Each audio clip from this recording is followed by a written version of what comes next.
Bismillahirrahmanirrahim. Assalamualaikum warahmatullahi wabarakatuh. Bapak Ibu, kali ini saya akan menggunakan metode debat dalam memahami beberapa konsep yang ada di dalam pembelajaran biologi. Biasanya debat itu digunakan oleh guru berbahasa atau guru dan guru berbahasa. Nah, kali ini saya ingin agar siswa saya mempunyai pemikiran kritis dan menjadikan pengalaman berharga buat mereka. Karena di dalam debat itu ternyata banyak sekali faktor-faktor yang bisa kita jadikan sebagai penilaian.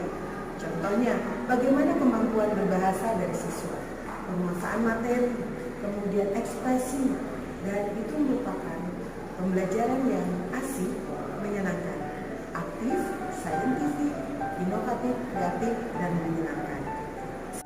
Ini Bu Im, saya tuh bingungnya kadang-kadang biologi kan biasanya itu selalu harus diskusi gitu, ceramah atau dia praktikum. Saya tuh keidean Bu Im debat. Menurut Bu Im, kalau untuk debat sendiri kan untuk mempertahankan argumen dari dua sisi, dua kubu gitu ya, dari kubu yang afirmasi dan juga yang kontra, jadi yang pro dan yang kontra. Nah, di satu terus gini Bu Im, debat itu kan kalau kita gitu, kalau saya tuh ingin sebenarnya, karena saya di kelas IPS nih, di kelas MIPA itu kan biasanya anak-anaknya sudah terpola ya konsepnya materi. Nah justru memang di kelas IPS itu saya ingin dia menonjolkan berpikir kritisnya gitu di dalam kegiatan tersebut. Menurut Bu Im, penilaian yang seperti apa sih yang harus saya lakukan untuk debat gitu? Kan biasanya kalau di materi gitu ya, materi kedalaman materi, kemudian presentasi. Nah kalau untuk debat sendiri penilaiannya seperti apa sih yang bisa kita ambil? Dari pemahaman sisi pemahaman kita, terus dari sisi penguasaan materi tadi betul bisa pakai, terus dari berbahasa dulu, dari dia bagaimana dia menempatkan istilah-istilah dalam biologi. Nah, seberapa jauh nih pengetahuan dia, berbahasa dia ya dalam istilah-istilah biologi yang dia pakai saat berdebat. Jadi biasanya anak-anak tuh kalau debat kan kayak debat mesin gitu ya. Nah, kalau pakai tema yang sudah ada, kita malah lebih bagus. Nih anak nih pakai pakem bahasa dari satu materinya nih kepake nggak sih? Bisa dinilai dari situ. Oke, berarti efektif ya debat itu juga untuk mata pelajaran yang lain ya? Pastilah, debat itu bisa kepake ke semuanya sih, ke semua pelajaran biasanya bisa kalau debat. Oke. Selain berpikir kritis, menurut Bu Im ada keterampilan apa sih yang saya tuh kebingungan juga gitu? Keterampilan mana sih yang saya ingin tonjolkan kepada siswa selain daripada berpikir kritis? Keterampilan, kalau saya kan guru bahasa Indonesia, ya, pasti lebih ke keterampilan berbahasa. Keterampilan berbahasa. Berbahasa, terus keterampilan dalam mengolah bahasa yang dikolaborasikan dalam mengekspresikan apa yang dipikirkan gitu. Jadi ekspresi anak tuh lebih terpancar kalau pakai debat itu bisa. Oke. Wah, kayaknya saya pakai metode debat lah di dalam materi saya itu kan. Oke. Terima kasih ya Bu Im. Ini saya pakai debat untuk kegiatan saya. Nuhun pisan. Thank you.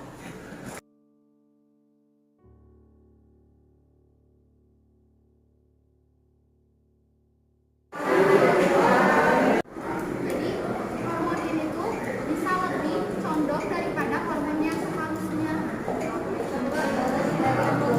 Misalnya dari adanya hubungan LGBT, hubungan sesama pasangan kan, pasangan itu kan pasti hidupnya berdampingan kan. Mereka tuh yang kita mikirin jalan yang hidup berdampingan pasti punya yang namanya nafsu. Nah, tahu nggak dampak penyakit dari hubungan yang sama jenis itu apa? HIV kan, HIV itu. Nah, pertama sebenarnya sadar bahwa yang itu ada nyata yang di dunia ini di mempunyai seks karena ke diri masing-masingnya untuk membaca agama dan jadi permasalahan yang terjadi atau yang LGBT itu merupakan tindakan yang bertentangan dengan ajaran atau kodrat yang telah ditentukan oleh Tuhan, terutama di agama yang kita percayai, juga di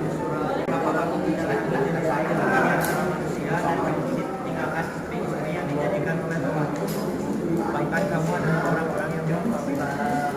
Terus ditambahin dari PPPIC tadi ya, dijelasin kalau Tuhan itu menciptakan segala makhluknya itu secara berpasang-pasangan, terutama manusia ya, ada perempuan dan laki-laki. Terus secara biologisnya dapat menyebabkan penyakit HIV atau AIDS. Jadi yang AIDS itu meningkatkan keluar dan juga dapat kepada kanker anal atau dubur, kanker mulut, dan meningitis.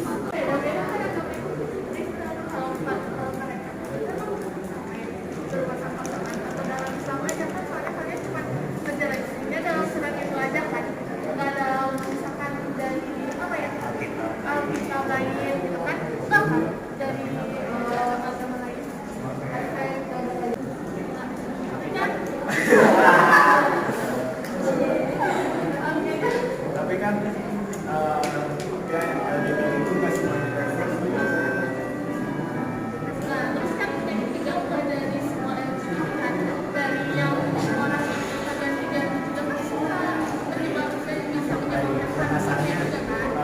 Bismillahirrahmanirrahim. Anak-anakku sekalian nih, kan kita debat tuh ya. Yes. Ada pro dan kontra ya. Terkait Nah. LGBT. Terkait LGBT. Bagaimana perasaan kamu pada saat debat tersebut? Deg-degan. Deg-degan. Ya, Kenapa? nervous. Nervous kenapa? Soalnya aku tim pro.